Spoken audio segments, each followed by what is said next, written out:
बुलढाणा जिल्ह्यातील मेहकर तालुक्यात 3 दिवसापासून सुरू असलेल्या मुसळधार पावसामुळे नदी नाल्यांना पूर.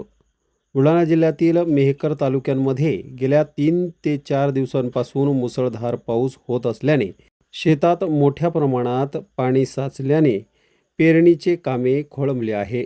त्याचबरोबर काही नदी नाल्यांना पूर देखील आल्याचे चित्र दिसत आहे.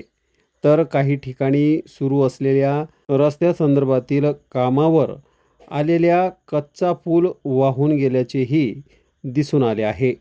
यामध्ये ब्रह्मपुरी, दुधा, रायपूर या परिसरामध्ये मोठ्या प्रमाणात पाऊस झाल्याने अनेक शेतात पाणी साचल्याचे चित्र आहे.